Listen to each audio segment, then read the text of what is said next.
3장의 20절 말씀부터 봅니다. 20절부터 24절까지 우리 같이 20절부터 읽겠습니다. 시작. 또 주께서 너희를 위하여 예정하신 그리스도 곧 예수를 보내시리니 하나님이 영원전부터 거룩한 선지자들의 입을 통하여 말씀하신 바 만물을 회복하실 때까지는 하늘이 마땅히 그를 받아두리라. 모세가 말하되 주 하나님이 너희를 위하여 너희 형제 가운데서 나 같은 선지자 하나를 세울 것이니 너희가 무엇이든지 그의 모든 말을 들을 것이라. 누구든지 그 선지자의 말을 듣지 아니하는 자는 백성 중에서 멸망받으리라 하였고, 또한 사무엘 때부터 이어 말한 모든 선지자도 이때를 가리켜 말하였느니라. 아멘. 듣는 것은 우리가 구별해 볼 때 종류가 있다고 볼 수 있습니다.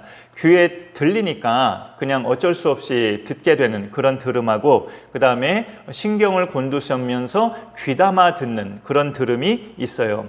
지금은 이제 밖에 창문이 안 열려서 잘 안 들리지만 밖에 차가 달리는 소리, 특히 우리 여기 이 동네는 비행기가 나는 소리는 우리가 딱히 듣고 싶어서 듣는 게 아니라 들리니까 그냥 듣게 되는 거죠.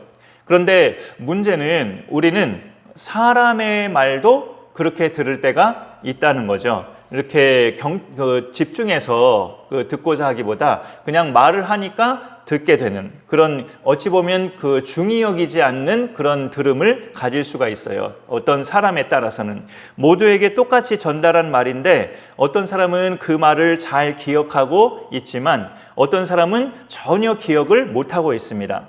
듣기는 들었어도 경청하지를 않는 거죠. 구약시대의 모세는 그때 백성들에게 이런 말씀을 했어요. 언젠가는 오실 선지자에 대해서 너희에게 말한다 하면서, 그 선지자는 오늘 22절에 보면 모세가 말하되 주 하나님이 너희를 위하여 너희 형제 가운데서 나 같은 선지자 하나를 세울 것이니 라는 말씀을 하고 있습니다. 너희 형제 가운데서 하면 혈통으로 오실 거라는 이야기죠. 이 선지자가 그 형제 중에 유다 지파의 혈통으로 이 형제가 오셨습니다. 그리고 23절에도 누구든지 그 선지자의 말을 듣지 아니하는 자는 백성 중에서 멸망받으리라 하였고 라고 말씀이 인용되고 있죠. 22절, 23절에 있는 이 듣는다는 이 들음은 들려서 듣는 게 아니라 경청한다는 의미예요. 경청. 일반 세상에서의 경청은 가장 대표적으로 보면 상담자가 자기한테 상담하러 온 사람들의 이야기를 들을 때 그게 이제 경청하는 거죠. 내담자의 사연, 그 다음에 막 가슴속에 막 있는 것들, 그런 이야기들을 듣는 게 경청이라고 해요. 그 경청이 쉽지는 않죠, 사실. 또 하나의 일반 사회에서 예를 들자면 학교에서 선생님들의 가르침을 학생들이 잘 듣는 것도 경청이라고 할 수 있습니다.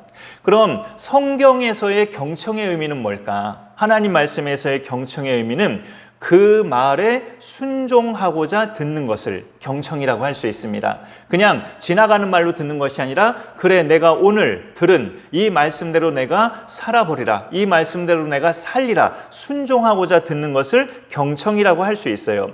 야고보서에 보면 말씀을 듣기만 하고 행하지 않는 것은 자기를 속이는 것과 같다고 그렇게 이야기를 합니다.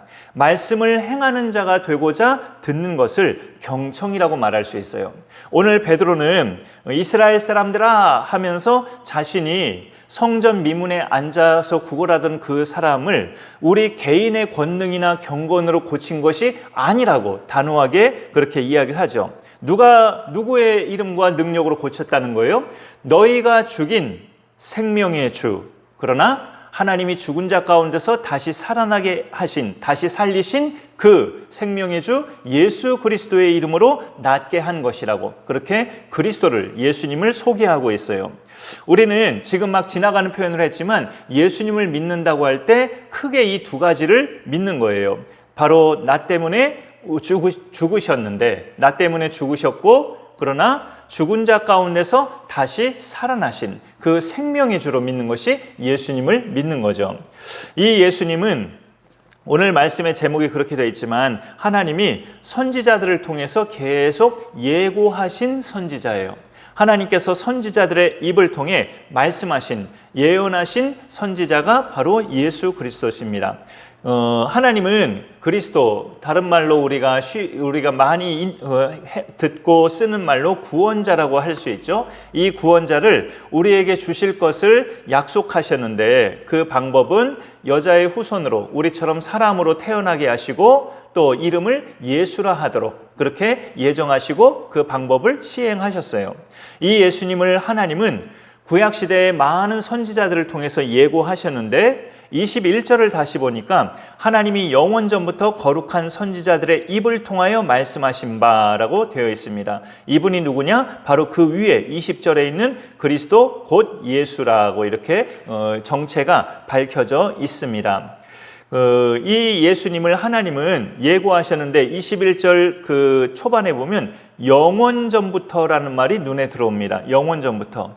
그런데 우리를 택하심도 에베소서 1장 4절에 보면 창세 전에라고 기록되어 있어요. 우리를 택하심도 창세 전이었다고 성경은 말씀하고 있고, 그리스도를 이 땅에 오게 하실 것도 영원 전에, 창세 전에 했다고 그 말하고 있어요. 그게 당연할 수밖에 없는 이유는 그 에베소서 1장 4절에 우리를 창세 전에 그리스도 안에서 택하셨다고 하고 있거든요. 그리스도 안에서. 그러니까 그 그리스도를 보내시기로 계획하신 것도 당연히 영원 전부터 계획하신 거죠. 그래서 그리스도를 이 땅에 보내실 계획을 그렇게 수행하고 때가 참에 오셨는데, 지금은 그가 어디에 계시나요? 21절 하반절에 보면 만물을 회복하실 때까지는 하늘이 마땅히 그를 받아두리라라고 이렇게 말씀하고 있습니다. 하늘이 마땅히 그를 받아두리라. 지금은 하늘에 계시다는 그런 의미인 거죠.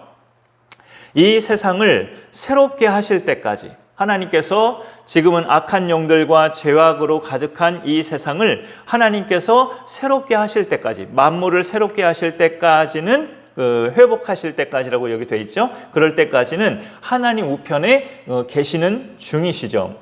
그러면 예수님은 그렇게 어찌 보면 다 할 거 다 하시고 승리하신 상태에서 하늘에 계시지만, 그를 믿는 우리는 이 치열한 땅에서 지금 살고 있는 거잖아요. 어찌 보면 만물이 회복되지 않은 상태에 있는 이 땅, 거기서 악한 영들과 어찌 보면 치열한 영적 싸움을 그렇게 해나가면서 우리는 살아가는 건데, 하늘에 계신 아버지와 그리스도를 바라보면서 소망하면서 산다고 하지만, 이 땅에서의 그 영적 치열한 싸움이, 그런 악한 영들과의 싸움이 잘 될까 끝까지, 이런 불안함이 우리가 들 수 있어요.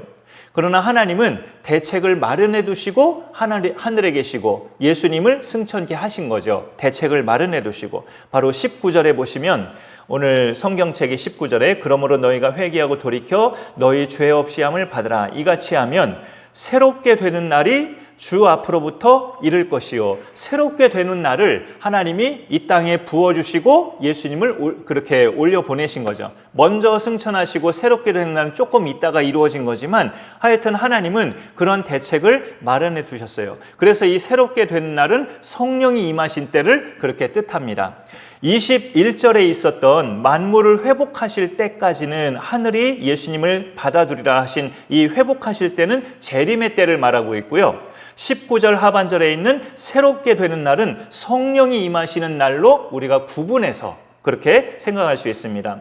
다 성부 성자 다 하늘로 가버리시면 이 땅에서 힘겹게 사는 우리들은 아무리 하나님 바라보면서 산다 하지만 어떻게 우리가 감당하면서 삽니까? 라고 할 때 하나님이 주신 대책은 새롭게 하시는 날, 새롭게 되는 날에 성령을 임하게 하셔서 그 성령의 인도 따라 우리가 살아갈 수 있도록 하신 거죠. 그래서 이 땅에서의 믿음 생활을 성령 하나님을 통해 우리가 넉넉하게 감당할 수 있게 하십니다. 이 예수님이 바로 모세를 비롯한 여러 선지자들의 입을 통해 하나님이 계속 수천 년 동안 예고하셨던 그 선지자 그리스도십니다. 그리스도가 오시기 전까지 구약시대 모든 선지자는 예수님의 그림자였다고 말할 수 있어요. 특히 모세도 마찬가지예요. 히브리서 보면 모세는 실체가 아니고 그림자였구나라는 것을 금방 알게 되죠. 모세와 예수님을 비교한다면 하나님의 집에서 종으로 신실하게 섬겼던 사람이 모세였다면 그 하나님의 똑같은 집에서 아들로서 그 집을 관리해야 하면서 신실한 자가 그리스도십니다. 종과 아들은 격이 다르고 차원이 다른 거죠.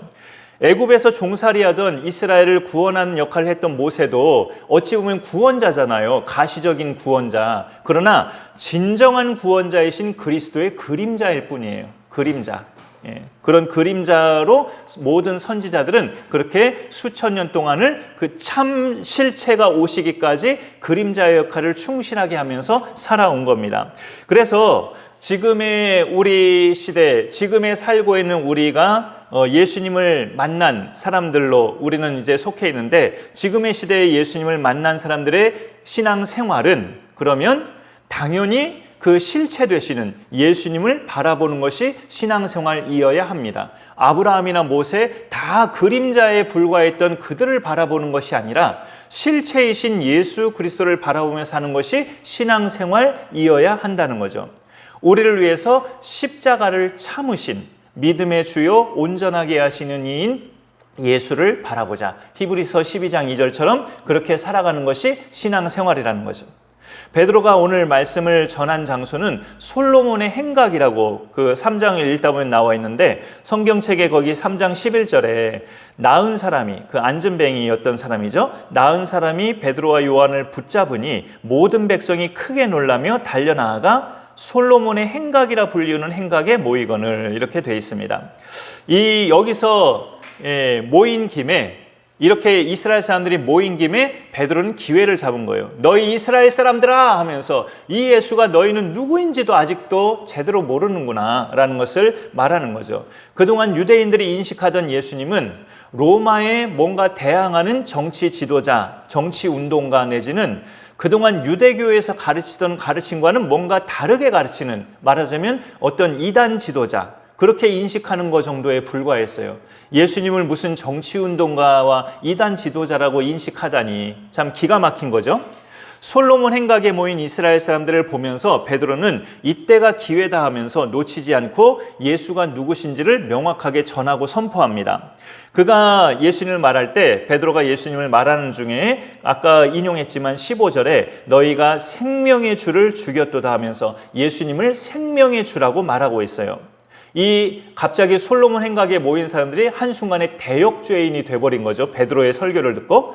그러나 17절에 가서 베드로가 형제들아 너희가 알지 못하여서 그리하였으며 라고 그렇게 알지 못했기 때문에 그랬다고 인정을 해주죠. 너희가 예수가 누구신지 알았다면 그렇게 십자가에 못 박지 않았을 것인데 너희가 그분을 알지 못했기 때문에 그렇게 한 것이다 라고 말씀을 이렇게 전하고 있습니다. 그리고 이 생명의 주는 우리 죄인들에게 정확히 어떤 분이냐, 19절로 가보면 그러므로 너희가 회개하고 돌이켜, 그 다음에 보시면 너희 죄 없이 함을 받으라, 이런 표현을 하고 있어요. 너희가 돌이켜 회개하고 죄 없이 함을 받으라. 이 생명의 주 예수님은 어떤 분이시라는 거예요? 우리한테 죄 없이 함을 주실 수 있는 유일한 분, 우리를 죄 없다고 하실 수 있는 유일한 분이 바로 그 그리스도라는 거죠. 우리의 구원을 위해 하나님이 예정하신 그리스도, 영원전부터 예정하셨기 때문에 세례 요한 때에 갑자기 나타나신 분이 아니고 구약시대의 선지자들의 입을 통해 계속 예고되셨어요. 모세는 이 예수님을 나 같은 선지자가 너희 가운데 너희 형제 중에서 나타날 거라고 그렇게 그 당시 이스라엘 백성에게 말을 했어요. 예수님도 선지자 중에 한 분인 것처럼 묘사가 되고 있죠. 그러나 이분이 오시기까지 하나님은 그 앞에 모든 선지자들을 바로 이 선지자를 예고하는 목적으로 다 사용하셨습니다. 그 앞에 모든 선지자들은 바로 이 선지자를 예고하는 목적으로 다 쓰신 거예요. 예수님을 예고하실 목적으로. 이분을 생명의 주라고 베드로가 표현하고 있어요. 그러면 우리 인간이 사느냐 죽느냐는 이분을 받아들이느냐 안 받아들이느냐에 달려있다는 뜻이죠. 이분이 생명의 주시니까. 23절에 그와 같은 말씀이 있어요. 23절 보니까 누구든지 그 선지자의 말을 듣지 아니하는 자는 백성 중에서 멸망받으리라 라고 되어 있습니다.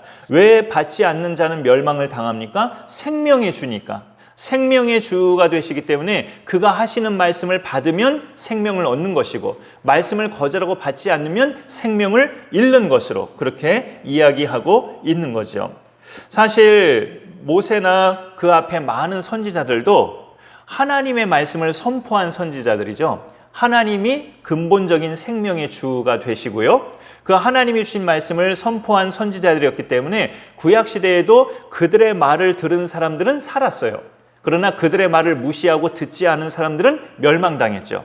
그 일예로 하나님을 향해 원망했던 광야의 이스라엘 백성을 종종 예로 들었었는데 하나님이 불뱀을 나타나게 해서 하나님을 향해 계속 투덜대고 원망불평하는 백성들을 물려죽게 하셨잖아요. 모세가 하나님을 향해서 이 백성 불쌍히 여겨달라고 살려달라고 하니까 하나님이 모세를 향해 너는 놋으로 뱀을 만들어서 장대에 매달아서 백성으로 하여금 그 놋뱀을 쳐다보게 하라. 그 쳐다보는 자들은 살리라 이렇게 말씀하셨죠. 모세가 하나님 말씀을 그대로 믿으면서 그 구리 놋으로 뱀을 만들어서 장대에 매달고 외칩니다. 이 뱀을 쳐다보는 사람은 살리라 하면서 외쳤는데 그 어찌 보면 말장난 같잖아요. 장난감 뱀을 보면서 이렇게 쳐다보라고 하니 실제 뱀도 아니고 놋뱀인데 그렇지만 그 말을 믿고 쳐다본 사람들은 다 살았습니다. 그리고 모세보다 한참 후의 선지자 중에 자기 마음대로 했다가 하나님 앞에 된통당했던 그 요나 선지자가 있어요. 니느웨 사람들이 이렇게 하나님의 구원을 받는 게 내키지 않은 거죠. 싫어했고 하나님의 명령으로 어쩔 수 없이 니느웨 성읍에 갔지만 3일 길을 다녀야 다 돌 수 있는 그 큰 성읍을 하루만 다니면서 이 요나가 외쳤어요. 40일이 지나면 니느웨가 무너집니다 하고 그렇게 외쳤어요. 그런데 하루밖에 안 다녔지만 그 말을 들은 니느웨 사람들이 그 말을 하나님 말씀으로 받아들이면서 니느웨 왕부터 시작해서 온 백성이 그 악한 길에서 돌이키면서 하나님께 부르짖는 모습을 보게 돼요. 그 모습을 보시면서 하나님은 니느웨 땅에 재앙을 내리지 않으십니다. 구약시대의 선지자들의 입에서 나간 말도 말하자면 생명의 주 되신 하나님 말씀을 받아서 입으로 선포한 거죠. 선지자들은 생명의 말씀이 나갔기 때문에 그 말을 들은 사람은 살았고 듣지 않고 무시했던 사람은 멸망당했어요. 하물며 진짜 본체이신 선지자 하나님이신 예수 그리스도가 직접 전하는 말씀은 그야말로 우리를 생명의 길로 인도하는 산 말씀인 거죠. 그래서 24절에 보면 또한 사무엘 때부터 이어 말한 모든 선지자도 이때를 가리켜 말하였느니라 라고 이렇게 말씀이 오늘 매듭되고 있습니다. 사무엘은 예수님 오시기 전 한 1100년 전에 태어난 사람이에요. 보통 사울과 다윗보다 먼저 태어난 사람이기 때문에 1100년 전쯤에 예수님이 성육신 하시기 1100년 전쯤에 출생한 사람입니다. 1000년이 넘는 세월 동안도 그 사무엘 비롯해서 이후의 모든 선지자들도 바로 하나님이 예고하신 그 선지자 예수 그리스도의 때를 말했다고 오늘 밝혀주고 있습니다. 그 많은 이사야, 예레미야, 미가, 스가랴 이런 모든 선지자들은 그리스도의 때를 말했던 선지자들이었어요. 그가 누구인지 하나님 말씀하신 대로 믿는 사람들은 멸망하지 않았습니다. 한 남자가 복통이 심해서 복통은 보통 여성들이 많이 또 겪기도 하는데 어떤 한 남성이 복통이 심해서 병원을 가고자 집을 나왔어요. 버스 정류장에서 버스 기다리는 중에도 계속 복통이 있어서 배를 움켜잡으면서 그 버스를 기다리는데 옆에 있는 또 한 남자가 이 사람에게 말을 겁니다. 배가 어디가 어떻게 아프신 건데요? 라고 말을 거는데 이 남자는 가뜩이나 배 아픈 것도 귀찮은데 옆에서 남자가 말 거는 것이 더 귀찮아가지고 병원 가서 진료 보면 돼요 하고 말을 끊으려고 했어요. 그러자 그 옆 사람은 제 직업이 의사입니다. 어떻게 아픈지 저한테 먼저 말해보시죠. 이렇게 답변을 하는 거예요. 뭔가 말하는 사람의 정체를 모르고 있을 때는 나한테 말 거는 게 귀찮고 왜 말 걸어 하면서 나 힘들어 죽겠는데 이런 생각을 하지만 그 말 거는 사람의 정체가 누구인지를 알면 그 사람이 하는 말을 정말 다른 느낌으로 받을 수 있죠. 무게감 있게 받아들일 수 있습니다. 모세와 여러 선지자들이 예고한 그 선지자가 하나님의 아들이요 예수라는 것을 그리스도심을 그렇게 알고 믿는 사람은 그분이 하신 말씀을 무게감 있게 받아들이면서 생명의 길로 다 간 사람들이에요. 그 생명의 길로 여기면서 생명을 얻은 사람들이 다 됐습니다. 우리가 부족하다고 우리 자신을 늘 생각할 수 있지만 오늘 예배드린 우리도 바로 그 생명의 주 되신 예수님의 말씀을 우리가 받아들여서 생명의 길로 영생을 얻었고 생명의 길로 가고 있는 믿음의 사람들이에요. 내가 바로 아버지께서 보내신 독생자 그리스도다. 내가 하나님의 아들이다. 내가 네 죄를 유일하게 사해 줄 너의 구원자다. 이런 성경에 나와 있는 예수님에 관한 이 말씀을 우리가 그대로 지금 믿으면서 신앙생활을 하고 있기 때문에 생명의 길로 가고 있는 그리스도인들이에요. 여기에서 신앙적인 욕심을 우리가 더 부린다면 이 생명이 나를 통해 다른 이들에게도 심어질 수 있기를 우리가 추구하는 거죠. 그런 믿음 생활이 우리 가운데 계속 잘 이어져서 나와 또 많은 이들을 또 천국에서도 이 땅에서도 우리가 친한 그런 모든 지인들을 천국에서도 그대로 만나는 그런 생명의 길로 인도하는 가이드 역할도 우리가 잘 감당할 수 있기를 간절히 소망합니다. 네, 제가 기도하겠습니다. 하나님 감사합니다. 오늘도 수요일 맞이해서 이 정해진 시간에 하나님 앞에 모여 예배하게 하시니 감사드립니다. 선지자들을 통해 예고된 또 한 사람의 선지자, 그가 바로 예수 그리스도, 이스라엘의 형제 가운데 유다 지파의 또 아브라함과 다윗의 혈통으로 이 땅에 오신 예수 그리스도이심을 우리가 오늘 사도행전 말씀을 통해 확인하게 됩니다. 그 선지자는 바로 우리의 죄를 유일하게 없이 하실 사해 주실 구원자이시오 그리스도이시오 하나님의 아들이심을 성경이 선포하고 있는데 우리가 예수님을 이 그대로 믿으면서 이 땅에 사는 동안에 늘 생명의 주 되신 예수님을 따라 생명의 길을 걸어가며 승리하는 우리 모두가 되게 하여 주옵소서. 한 단계 더 나아가서 이 생명을 다른 이들에게도 우리가 꾸준히 전하며 심어주는 또 안내자 역할도 구원의 가이드 역할도 잘 감당할 수 있는 저희들 되게 하여 주옵소서. 감사드리며 예수님의 이름으로 기도 올리옵나이다. 아멘. 네, 광고는 주보 내용 참조하시고요. 우리 287장 찬송 부르면서 축도 후에 또 자유롭게 좀 더 기도하시다가 또 우리가 식탁 교제 하도록 하겠습니다. 예수 앞에 나오면 287장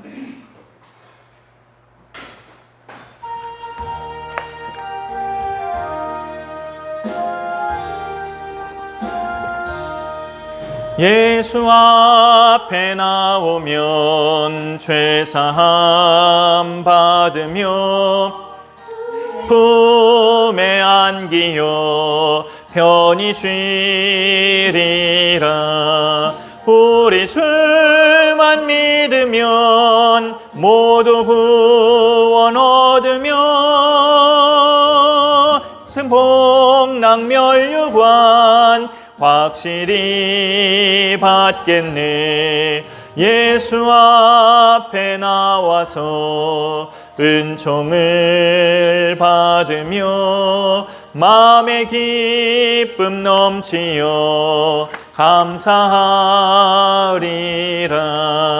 우리 주만 믿으면 모두 구원 얻으며 영생 복락멸류관 확실히 받겠네. 예수 앞에 설 때에 흰 옷을 입으며 밝고 빛난 내 집에 길이 살리라.